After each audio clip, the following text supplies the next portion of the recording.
معزز سامعین، السلام علیکم ورحمۃ اللہ وبرکاتہ۔ آج کی محفل میں میری تقریر کا عنوان ہے سنت کے اتباع کا حکم۔ کہ محمد سے وفاتونے تو ہم تیرے ہیں، کہ محمد سے وفاتونے تو ہم تیرے ہیں، یہ جہاں چیز ہے کیا لوح و قلم تیرے ہیں۔ اليوم اکملت لکم دینکم واتممت علیکم نعمتی ورضیت لکم الاسلام دینا۔ سورہ مائدہ سورہ نمبر 5 آیت نمبر 3۔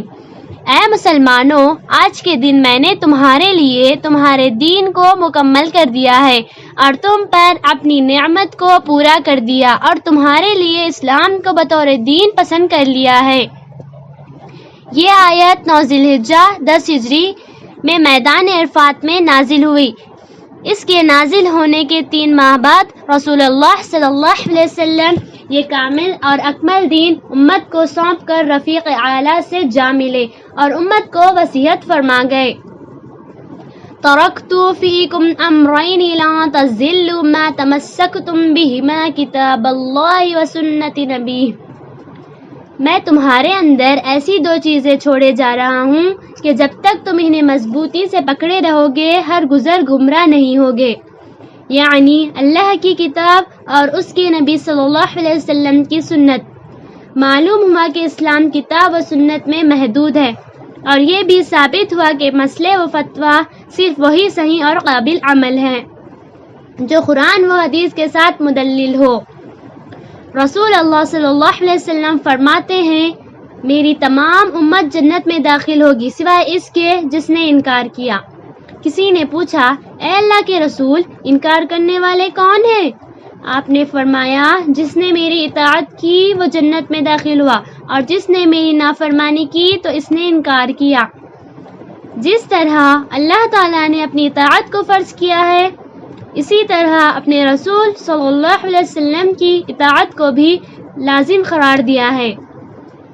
فرمایا آپ صلی اللہ علیہ وسلم نے، جس نے میری سنت سے منہ موڑا اس کا مجھ سے کوئی تعلق نہیں ہے۔ حضرت عرباض بن ساریہ رضی اللہ تعالی عنہ روایت کرتے ہیں کہ ایک دن رسول اللہ صلی اللہ علیہ وسلم نے ہمیں نماز پڑھائی، پھر آپ ہماری طرف متوجہ ہوئے اور مؤثر نصیحت فرمائی۔ واعظ سن کر ہماری آنکھوں سے آنسو جاری ہو گئے اور دل دہل گئے۔ ایک شخص نے کہا، اے اللہ کے رسول، یہ واعظ تو ایسا ہے جیسے کسی رخصت کرنے والے کا ہوتا ہے، اس لیے ہمیں خاص نصیحت کیجیے۔ آپ صلی اللہ علیہ وسلم نے فرمایا، میں تمہیں نصیحت کرتا ہوں کہ اللہ سے ڈرتے رہنا اور اپنے امیر کی جائز بات سننا اور ماننا، اگرچہ تمہارا امیر حبشی غلام ہی کیوں نہ ہو۔ میرے بعد جو تم میں سے زندہ رہے گا وہ سخت اختلاف دیکھے گا، اس وقت تم میری سنت اور خلفاء راشدین کے طریقے کو لازم پکڑنا، اسے دانتوں سے مضبوط پکڑے رہنا اور دین کے اندر نئے نئے کاموں اور طور طریقوں سے بچنا، یعنی آپ صلی اللہ علیہ وسلم کی اطاعت کی جائے اور آپ صلی اللہ علیہ وسلم نے جس کا حکم دیا ہے اس پر عمل کرنا اور جس سے منع کیا ہے اس سے بچنا۔ فرمایا آپ صلی اللہ علیہ وسلم نے، آخری زمانے میں دجال و کذاب ہوں گے، وہ تمہیں ایسی ایسی حدیثیں بنائیں گے جنہیں تم نے اور تمہارے آبا و اجداد نے نہیں سنے ہوں گے، لہٰذا اس سے اپنے آپ کو بچانا، کہیں ایسا نہ ہو کہ وہ تمہیں گمراہ کر دے اور فتنے میں ڈال دے۔ اور مزید فرمایا، جو شخص مجھ پر عمدہ جھوٹ بولے اسے چاہیے کہ وہ اپنا ٹھکانہ آگ میں بنائے۔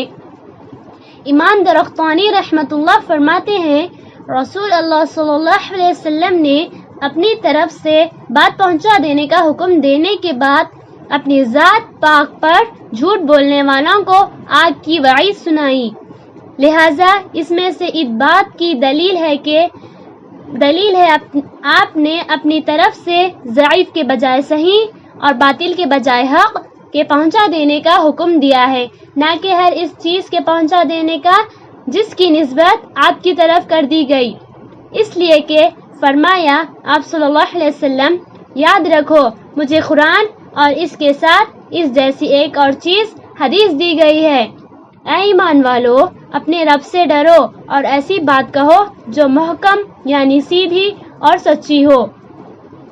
اللہ تمہارے عمل کی اصلاح اور تمہارے گناہوں کو معاف فرمائے گا۔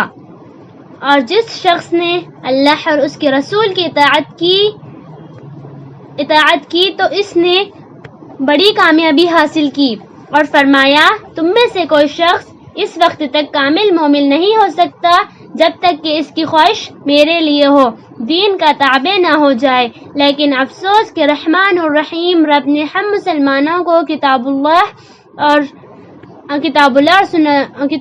سنت رسول صلی اللہ علیہ وسلم کی روشن مشعل عطا فرمائی تھی۔